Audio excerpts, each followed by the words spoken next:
1971 সালে সেই মুহূর্তে যে মুহূর্তে দড়া দিয়েছেন, বাকিরা পালিয়ে গেছেন, যাদের নেতৃত্ব দেওয়ার কথা ছিল তার কেউ নেই। সেই সময় তার ওই যে ঘোষণাটা আপনারা সবাই জানেন, স্বাধীনতার ঘোষণা দেওয়া একটা বাস্তব কথা, সত্য কথা। এরপরে যুদ্ধ 9 মাস আপনারা সবাই জানেন যুদ্ধ করেছেন।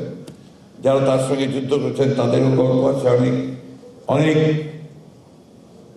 মহৎ, মহান এবং অত্যন্ত রোমাঞ্চকর যুদ্ধের কাহিনী আছে। তারপরে 5 বছর বাংলাদেশের জাতির জন্য অত্যন্ত একটা করুণ সময়, বাকশাল সময়, অর্থাৎ একদলীয় শাসন ব্যবস্থা দেওয়ার আগে পর্যন্ত। ঠিক একইভাবে যেটা আমরা ফ্যাসিস্ট সময় দেখেছি, হত্যা, নির্যাতন, গ্রেফতার এবং মানুষকে মানুষ মনে না করা, আত্মভরিতা, সব শেষে একদলীয় শাসন ব্যবস্থা, যেটা আমরা কোনোদিনই চাইনি।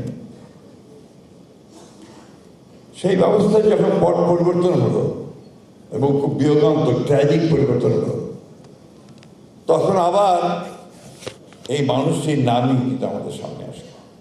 সেদিন যেমন স্বাধীনতা যুদ্ধের সময় তার নামটি এসেছিল শুরুটাতে, আবার সেই সময় আমরা শুনলাম তার কথা যে আমি বুঝেছি আমি জিয়া বলছি। 7ই নভেম্বরে সেই সিপাহী জনতার বিদ্রোহের মধ্যে দিয়ে একটা নতুন অধ্যায় শুরু হয়েছে। এবং শহীদ প্রেসিডেন্ট জিয়াউর রহমান সবসময় যে কাজটি করেছেন, বিভক্ত জাতিকে এক ঐক্যবদ্ধ করার চেষ্টা করেছেন এবং সফল হয়েছেন। এটা তার সেই সময়কার একটা বড় সাফল্য বলে আমি মনে করি। আমি শহীদকে দেখি তার যে দর্শন, বাংলাদেশি জাতীয় দলের যে দর্শন, তার সঙ্গে পলিটিক্সের তার যে কাজ, এটাকে আমি বলতে চাই পলিটিক্স অফ রিকনসিলিয়েশন, অর্থাৎ সকলকে নিয়ে একসাথে কাজ করার এবং একটা রিকনসিলিয়েশন করে সামনের দিকে এগিয়ে যাওয়া, অর্থাৎ ঐক্য করে সামনের দিকে যাওয়া। এটা ওই সময়ে সবচেয়ে বেশি কাজ করেছে।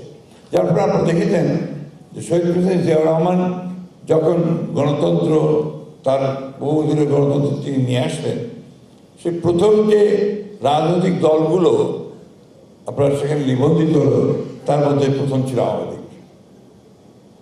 কারণ আওয়ামী লীগ তো ছিল না, আওয়ামী লীগ তো বাকশাল লীগই ছিল। এবং আরেকটি দল আসলে ইসলামিক ডেমোক্রেটিক লীগ, আইডিএল, নিবন্ধনের ক্ষেত্রে। এবং যে নির্বাচন হলো, সেই নির্বাচনে যে পার্লামেন্ট গঠিত হলো, সেই পার্লামেন্টে আওয়ামী লীগের 39 জন, আইডিএলের 17 জন ছিলেন সেই সময়। আমার যত মনে করে, আমার ঠিক মনে নেই, হয়তো কম হতে পারবে, মৌলানা আব্দুর রহিমের নেতৃত্বে। এবং সেখানে মোহাম্মদ দোহা, চরমবাম, রাশেদ খান মেনন, সুরজিৎ সেনগুপ্ত, প্রফেসর মুজাফর আহমেদ, সবুর খান, শাহজুর রহমান, অর্থাৎ গোটা বাংলাদেশের সমস্ত রাজনৈতিক নেতৃত্বকে নিয়ে তিনি একটু নতুনভাবে ঐক্যবদ্ধ করে তিনি এগোতে চাইলেন তার বাংলাদেশি জাতীয়তাবাদ নিয়ে। আমি ওইভাবে দেখার চেষ্টা করি।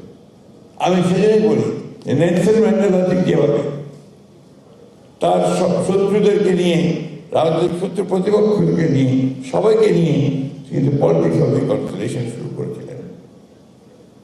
আমার প্রেসিডেন্ট সাহেব জিয়াউর রহমানও কিন্তু সবাইকে নিয়ে সেই পলিটিক্স অফ রিকনসিলিয়েশনের কাজটা শুরু করেছিলেন। এটা ঠিক বর্ণনা করা যাবে না শহীদ প্রেসিডেন্ট জিয়াউর রহমান কীরকম জনপ্রিয় ছিলেন, মানুষের থেকে কত ভালোবাসতেন, এই লোকটি যেন তার সব মানুষের কাছে যেন একটা তাদের একটা আপনার ত্রাণকর্তার মতো উপস্থিত হয়ে গিয়েছিল।